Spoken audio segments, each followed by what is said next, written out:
Hello, welcome to Free Bible Commentary with Pastor Teacher Dr. Bob Utley. Be sure to visit Free Bible Commentary at www.freebiblecommentary.org. Now, here's Bob. With the commandment today, thou shalt not commit adultery. I think that's been gravely misunderstood, not in what it means, but why it's so important. I think we often feel like that God's wearing a gigantic black hat, and if we enjoy it, He's against it. That is certainly not what this is talking about. Boy, in our day in America, human sexual freedom is something that man thinks is his right. Well, I feel like that God has given us some guidelines for our good. And this command is one of those guidelines, meant for our happiness in society. I hope you'll listen to what I say, think through it, and see if you agree with me on that.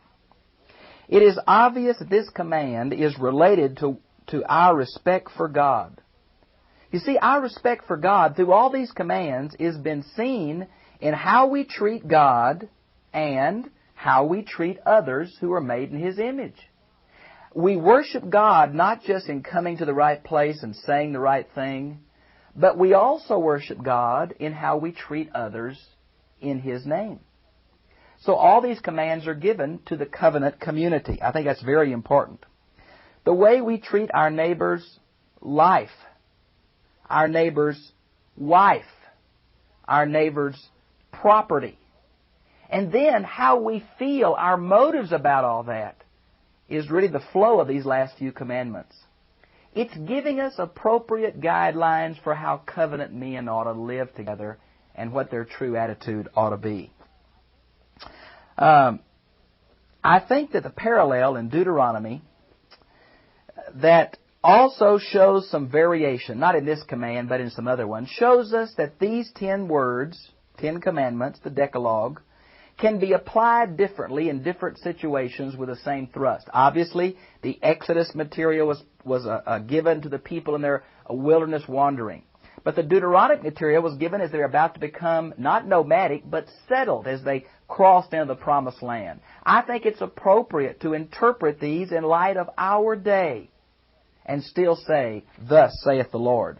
It's even possible that the different order of these commands in the Septuagint shows that they relate to a neighbor and that there's some variety possible.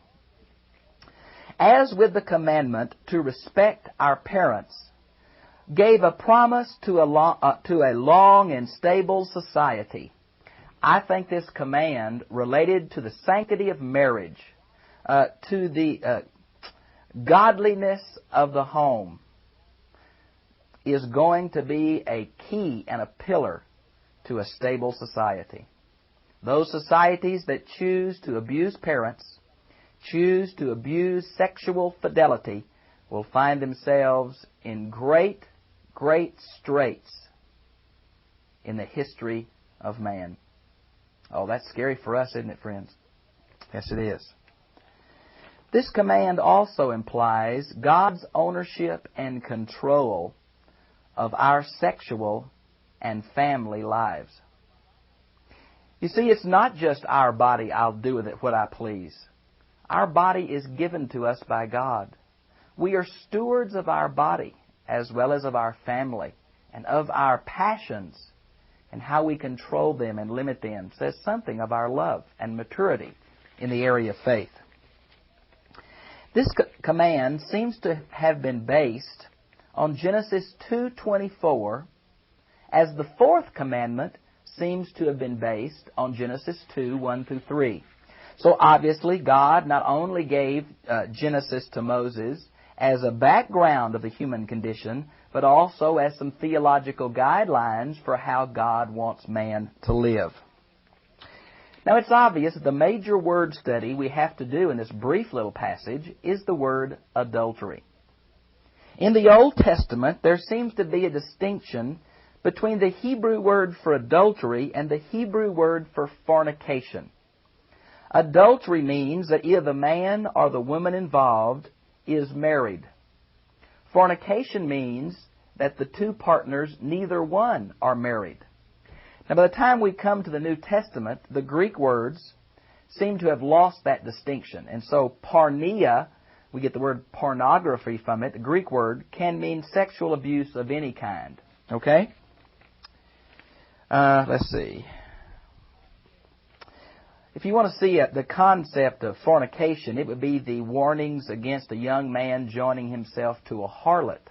You might want to see Proverbs 29:3, Proverbs 21:3, and Proverbs 1 through 9 really warns young men about this danger. Now, I think it's important that we see that the reason this truth is emphasized is because of the inheritance rights of ancient Israel. I want to explain that. Making love is the normal, acceptable, biological way that God has created us and chosen us to continue the race. And He has made our bodies in such a way that it's an enjoyable experience for us, and it's a very strong drive within all animals, including man. But I think it's important we see that God is not putting some taboo on this physical act, but because man is uniquely related to God, all of man's life has a religious aspect. That's true of our sexual life too. It's not that making love is some kind of horrendous sin, but uniquely in the Old Testament, the inheritance rights were involved in this. Think about God's promise to Abraham in Genesis 12, 15, 17, 22. And a promise of a seed and a promise of a land. Now, I think it's important we realize that the Jews, when they allotted the different tribal allocations just before they crossed over the Jordan into Joshua, the book of Joshua, the conquest, that every tribe was getting certain land. And it became very important in ancient Israel that a man had descendants to keep the land in the family. That's what Levirate marriage is all about. That's what the year of the Sabbath year is all about. That's what the year of Jubilee is all about. The land reverted to its original owners. And therefore you can see how adultery would so mess up that. The land it'd be hard to go back to the original owner when you didn't know who the original owner was, because adultery complicated it. So I think it is a sin because it's out of the bounds that God has given us. I don't think it's the unpardonable sin. I don't think it's a sin that mars you for life. I do think it's a sin. I think it has consequences in our family, in our personal life. It'll leave scars. It's not the will of God. And because our day, we're bombarded with these commercials and emphasis on everybody's doing it. It's not so bad. It is. Now, it's not bad because the physical act is so horrendous. It's bad because of what it does to interpersonal relationships. It's bad because it treats people as things, as objects for personal gratification. And it's bad in this original context because of the inheritance emphasis of the Jewish people. Adultery was culturally condemned long before the Mosaic legislation of Exodus 20. If we go back to the book of Genesis, particularly Genesis chapter 12, verses 10 and following, Genesis 20, verse 11 and following, Genesis 26, verse 7 and following, and Genesis 39:9, we see that this was thought of as a sin not only among the Hebrew people, but among the surrounding Canaanite people as well. And that sometimes God's patriarchs, particularly Abraham and Isaac, in trying to say their wives were their sisters, really caused some other kings, be it the Egyptian king or the king of the Philistines, Abimelech, to be appalled at the level of their morality. It seems that adultery is not only, it has three different focuses. And think about this. In the context of Exodus 20, it's a sin against one's neighbor. You might want to see Deuteronomy 5:18, which is the parallel. These three very sharp little commands, 2 Hebrew words each, show us are basically focused about our neighbor and his rights. It's also a sin against marriage, and I wanted to read that. That's in Exodus chapter 18, verse 20. Exodus 18:20. And you shall not have intercourse with your neighbor's wife, to be defiled with her. There's something about that's not that sex is defiling. Please don't get me wrong. Boy, I'm pro-sex. I like it. It's great. It's godly. He thought of it. So sex is not defiling. It's the fact that you took your neighbor's wife and somehow in that process she was defiled that causes a real problem. It's also a sin against God. That's obvious from Genesis chapter 20, verses 1 through 13, and Genesis 26, verse 7 through 11. It was so serious that this was punishable by death. I want to read a couple of examples of that if you let me. You say, well, why was it so serious? Not because the act was that, it was the inheritance rights. Listen to this. This is Leviticus 20, verse 10. If there is a man who commits adultery with another man's wife, the one who commits adultery with his friend's wife, the adulterer and the adulteress shall surely be put to death. And then think also of this one, if you would. Deuteronomy 22, verses 22 through 24. Listen to this one now. If a man is found lying with a married woman, then both of them shall die, the man who lay with the woman and the woman. Thus you shall purge the evil from Israel. If there is a girl who is a virgin engaged to a man, and another man finds her in a city and lies with her, then you shall bring them both out to the gate of that city, and you shall stone them to death, the girl because she did not cry out in the city, and the man because he has violated his neighbor's wife. Engaged, but still considered neighbor's wife. Thus you shall purge the evil from among you. But if in the field a man finds a girl who's engaged, and the man forces her and lies with her, only the man who lies with her shall die. But you shall do nothing to the girl. There is no sin in the girl worthy of death. For just as a man raises against his neighbor and murders him, so is this case. And when he found her in the field, the engaged girl cried out, but there was no one to save her. Now, I read that for this reason. It's very important that we realize that there is a distinction between the guilt of a woman and the guilt of a man in this ancient culture. There almost seems to be some license for men going to prostitutes that's condemned as being foolish, but no death penalty. And yet for a girl caught in that, it's always the death penalty. And yet there is a fairness. For those that I just mentioned to you showed that the death penalty was for both. It was considered a serious sin against the community. In Ezekiel 16:40, it's used in a metaphor sense, but still used. Israel was considered to be going a whoring after other gods when she went after them. Now, I want to say there's some strict warnings found in Proverbs chapters 1 through 9, and you ought to notice those. Now, I want to deal briefly with the relationship to the New Testament. Jesus, in quoting Leviticus 19:18, which basically says we're to love our neighbor as ourselves, sums it up in Luke 10:27, Jesus does, by quoting Leviticus 19:18, where our actions toward our neighbor, in a real sense, determine our attitude toward God. And the whole law can be summed up, Jesus says, in loving God with all our heart, soul, mind, and strength, and love our neighbor as ourselves. These 10 commandments show that the treatment of others reflects our understanding and love for God. That's why Jesus can use this as a summary verse for all the law and the prophets. And I think these verses are related in their original context primarily to our covenant neighbor. This is also one of the examples that Jesus used in Matthew 5:28, the Sermon on the Mount. And he places an emphasis on the motive behind it.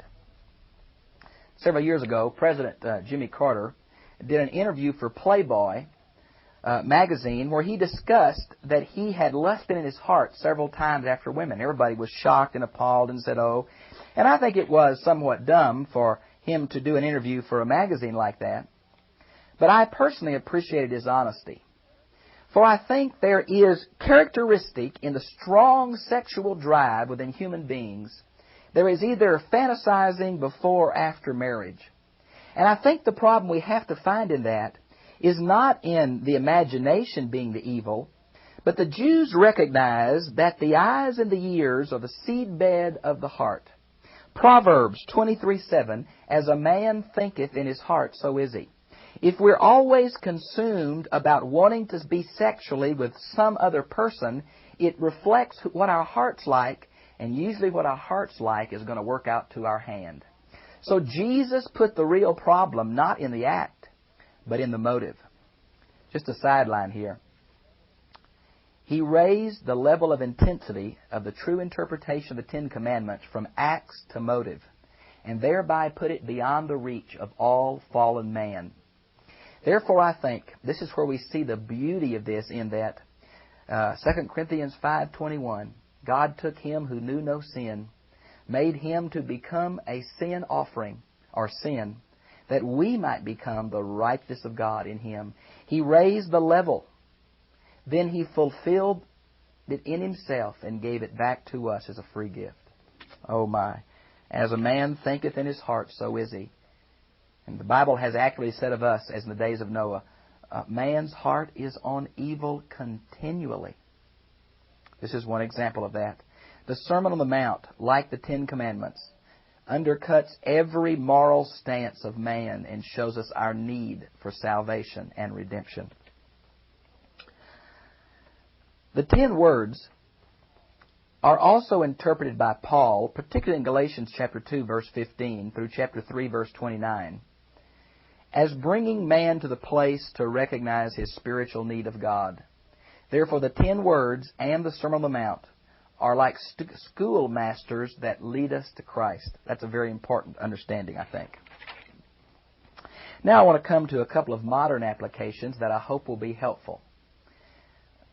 Sometime in these 10 Commandments, I hope I've said some things that have caused you to think and analyze what you've always heard. Because these commands are so brief, sometimes we interpret them in very cultural ways without looking at their original context. And sometimes we look at their original context so much we forget they have to apply to our day. I hope that you'll pray and study these and walk in the light that you have. Maybe my comments will be more to stimulate your thought than to be dogmatic guidelines for me to try to give to you. Marriage is possibly the best modern analogy for a lifelong faith commitment in God's name.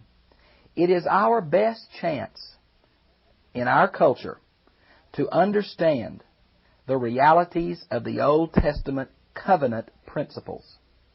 In Malachi chapter 2, verse 14, it talks about stay with the wife of your youth, your covenant partner.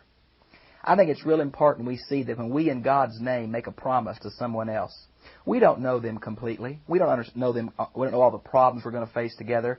But because we've made a commitment, we follow through with that. Isn't that what God has done for us? And maybe the fact that as we are unfaithful in our marriage vows, and we can understand culturally what that means, because maybe if we haven't done it with the act, we've done it with the mind or the heart, then we can understand something of the religious analogy about what it means to be faithful to God. I think that's very important. Our respect for our mate in all aspects includes human sexuality will help us understand the thrust of this verse. Even in marriage, we can abuse our partner if we see them just as objects to gratify only our own desires. Adultery can even happen with someone who's married when we treat people in ways that do not reflect their preciousness to God and their worth as an individual. Marriage that is stable and characterized by loyalty is one of the major pillars for the strength and stability for a society. God help us, we can see the shakiness of American culture when it comes to the commandment about honor your mother and father, and when it comes to the commandment about do not commit adultery. God help us, morning television is nothing more than a series of perverted sexuality that are just scarfed up as vicarious sex sins by the vast majority of American culture. We lust after sexual experiences not knowing that in Christ, in God, one man, one woman, is the greatest sexual experience we can have. It needs to be emphasized that human sexuality is a gift from God. It was His idea for man. He created us sexual beings. The guidelines are not meant to thwart man's freedom and joy in this area, but they are meant to help fallen man have long-term joy and happiness in this area. Although man has abused sexuality, as he has all of God's gift, it is still a powerful drive worthy of submission to the guidelines of God. Sex must be guarded so that the sacredness of human personality, both male and female, is respected, because we are made in His image. And how we treat one another sexually will say something about how we respect God. I want to say a word to you that have already been involved in some kind of sexual sin. Maybe you haven't committed physical adultery with your body, but you have with your mind. Maybe you're trapped in long-term masturbation as a way of fulfilling sexual desire instead of a marriage mate. Sexual sin is not something that's going to send you to an eternal hell. There are many who are truly saved by Christ's death who have tremendous problems with this powerful human drive. God wants to give you happiness, joy, and stability in your sexual life. It comes with an understanding about that you are made in His image and that others are also. And He cares about individuals. He has given us guidelines to help us find real happiness and joy. Jesus raised the ante of this from the Old Testament when He put it in the area of motives. God help us, we need to yield this aspect of our lives to Him. We need to make sure that as all human drives need to be controlled, in God's name, this one does too. And my brothers and sisters, if there's ever an area that the evil one has torn the church up in, it's this area. It is my personal belief that if we could have strong, godly, faithful homes, we would win more people to Christ than if we have revival meetings. What the world needs more than anything is to see Christianity lived out in home between a man and a woman. To see faithfulness and loyalty and joy. I think we need more marriage enrichment than we need anything in the modern church, for the evil one is destroying our witness, destroying our homes through the godless culture we live in. If we could ever see that this commandment is just one aspect of the iceberg of human sexuality, and when Jesus speaks about the lust of the heart, He's really saying about something that all of us need to work on and give to God in faith. My friend, God can forgive you. He can wash you white as snow. He can restore your home.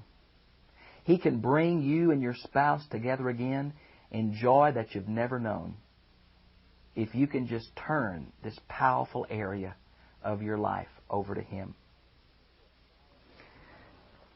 Two books that I want to mention that have helped me tremendously in the study of these 10 Commandments. One of them especially, called The 10 Words by Roy Honeycutt. I think it'll help you to understand these commands and how they apply to your life. I hope you'll get this little book. It's put out by Broadman Press, and I think it'll be a blessing to your life. A little more technical book is called The Book of Exodus by Childs. It's put out by Westminster Publication. It is a very technical book. It's in a thing called the Old Testament Library Series. Childs teaches at Union Seminary, I believe. But this book has helped me more in Hebrew word studies, in understand the original context. And I want to say, just like the command on thou shalt not murder had to be understood in its day and then applied in a wider realm, this command must be understood in its own day. Inheritance rights is the problem. But the universal truth applies to our day. And I think this little book, the Book of Exodus by Childs, Childs, will really be a help to you. Well, I know these things are hard to talk about. I hope I haven't embarrassed you. I haven't meant to. I think we ought to talk about sex more openly, its abuse and its joys. I think if we could, we'd understand that God's people are hurting in this area, that God's people are tempted in this area, but that God's people also have experienced joy far beyond those who do not know our Christ. The Ten Commandments are for a redeemed community. We need to respect our neighbor. We need to respect our mate. We need to respect God in them. And society will be a happy place to live. Well, I've really enjoyed being with you, and I'll see you again, same time, same place, next week. God bless you.